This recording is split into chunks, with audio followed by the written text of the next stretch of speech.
first time our Lula arrived, she kissed her hubby after he carried in all her luggage and then waved goodbye to him. She stood for a long time in the living room looking around. I wondered what was wrong. "Sweetie," she turned to me, "I'm just casing the joint. That fellow over there, did he come with a wife?" Telling her of the happy hour just about to begin, I got her off to her room, knowing she'd want to dress up for the occasion.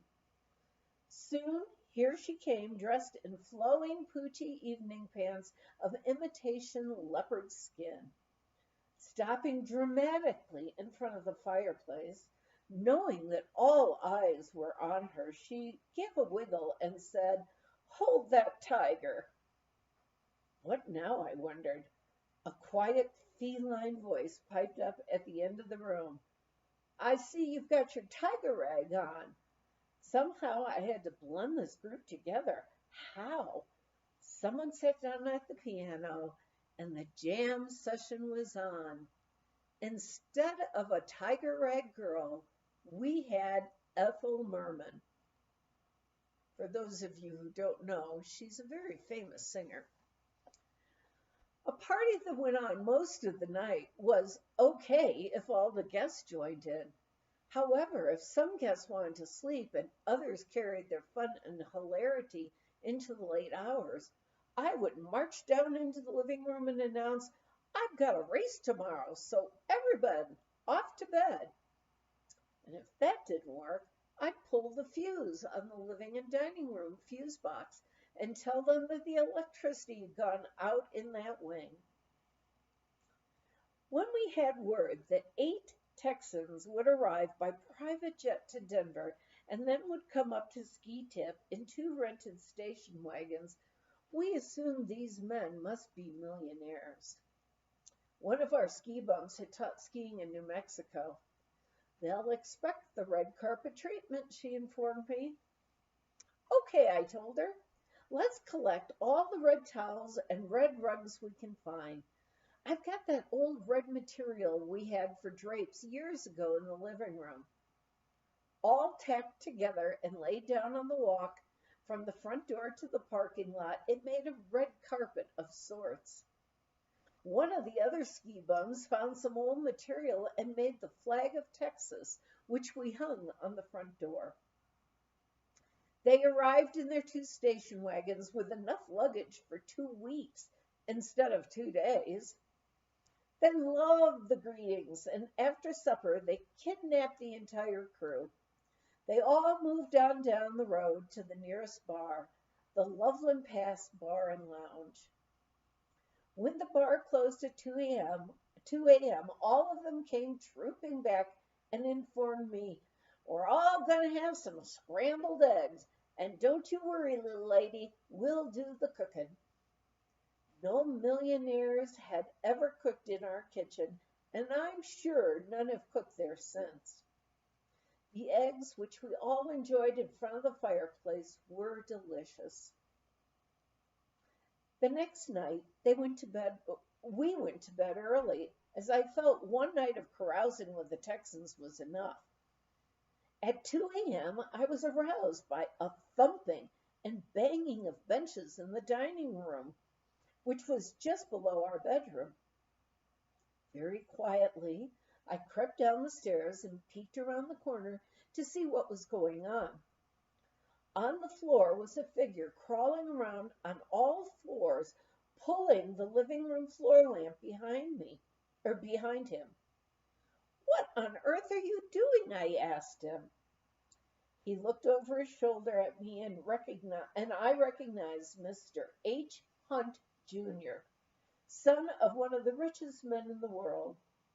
"I've lost my contact lens." "Look," I said, "that's not the way to look for anything like that. You've got to put your cheek down on the floor." I got down on all fours to demonstrate, and there, glistening in the reflected light from the lamp, was his contact lens. He smiled and thanked me, taking himself off to bed, leaving the lighted lamp in the middle of the floor and the tables, benches, and chairs all helter-skelter. Max slept peacefully through it all. It's a good thing I can hear sounds that go bump in the night, I thought, or that poor man would still be there on the floor when we all came down for breakfast. I remember one time after midnight when our cook, Hazel, knocked on our bedroom door. Max, Edna, wake up. I smell something burning. Max was out of bed like a shot, tore down the stairs and down the hall, shouting as he knocked on all the doors, "Everyone up! Fire! Everyone up!" Having a good nose for smelling out smells, such as leaking gas or smoke, I followed my nose to our daughter Sunny's room. She had had a cold, so I had put a water-filled tea kettle on an electric plate in her room. It had boiled dry, and there was our burning smell. I called to Max, "I found it!" He came up and we went back to bed. Luckily, Sunny slept through it all. The next morning at breakfast, I asked apologetically, "Did any of you hear Max yelling up and down the hall last night?" The guests all looked at me with surprise, except one who said, "I wondered who that was pounding on my door before daylight. I thought he wanted me to get up to go skiing on the little professor." So I said nuts to him, turned over, and went back to sleep. One year, we tried something different. It lasted only 3 summer months and was a nightmare. We leased a motel. With the idea of an easier life with no meals and no cooks, we tried it. Max and Rolf were to stay at Ski Tip and build a new kitchen and upstairs wing. Sunny and I, with the help of a leftover from winter's ski bum, would run the motel. Our lease started July 1st. The owner had assured us that we'd be filled early and really make a lot of money on the July 4th weekend. The first night, we rented 3 of the units by 5 p.m. and then nothing. At this point, I must explain the bell system. When we were in the apartment back of the office, we needed to hear the bell ring up front. The owner had rigged up a tin plate over the buzzer of the bell so that when it rang, it literally sent us out of our chairs. After the first 3 buzzes, we felt we'd gotten used to it. 9 o'clock, then 10 o'clock came, and no buzzers sounded. I offered to wait up and sent the girls off to bed. Finally, at 12:30, I went to bed after leaving the front office open, the lights on, and the vacancy sign lighted. I had just dozed off when the buzzer sounded. Picking myself up off the floor, grabbing my bathrobe, I couldn't find my slippers, I tore out barefooted to the cold office. There stood a tired-looking couple with a small baby. It wasn't hard to herd them to a room. Gratefully, I fell back into bed, and in 5 minutes, I was fast asleep.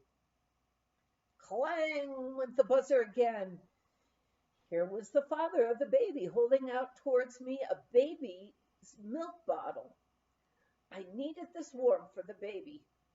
Like a zombie, I went back to the kitchen, heated the bottle, testing it for the right temperature, and handed it back to him. With no thanks, he tromped off to his room. Off went the lights. The no in front of vacancy went up. The door was closed and locked, and off to bed I went. The 4th of July weekend starts tomorrow, I thought, and we'll really fill up then. A good night's sleep was all I wanted. On Friday, we were all filled up by 3 p.m. for the next 3 days. I was sound asleep the 3rd night when suddenly the buzzer lifted me right up out of bed. There was a banging on the office door. I grabbed my robe, tiptoed to the front door, gingerly opening it a crack, and peering out, I saw a vision in a pinky peach or peachy pink Playboy bunny. I thought, looking at her through my half asleep daze, what on earth is she doing here? Quick, she pushed by me and slammed the door, locking it behind her. My husband is going to kill me. He got drunk at the Dillon rodeo. I took the car and drove back here. We're in Unit 6. Dandy, peachy, I thought. Right next door, she had a peach-colored shorty nightie, peach-colored fluffy slippers, and peach-colored hair. He'll have to walk 5 miles from Dillon here. Will he be mad enough to kill me? I just know that because he's drunk enough. Locking and bolting the inner door, I led her through the laundry to our apartment and locked that door. Fortunately, there were 2 beds in my room, and I told her she could sleep there. Sleep? She asked. I can't sleep with him coming for me. I took out the heavy, cold automatic that Max had left with me and put it in my pocket. It made my robe sag to one side almost to the floor. I looked at my watch. It was 2 a.m. In the faint moonlight, the tree shadows seemed to move eerily. Peachy sat cross-legged on the other bed, staring out the window, while telling me all about her romantic conquests. 5:30 came, and Peachy announced, "He must have come back and went to bed. He'll be okay now." "He won't kill you if you go back then?" I asked. I thought to myself, if he doesn't, I will. I let her out and fell into bed for the 2 hours left to me. When fall came, I returned to Ski Tip, happy that we took in only skiers. They didn't mind that we had no TV. They didn't say, "You mean you ain't got no TV?"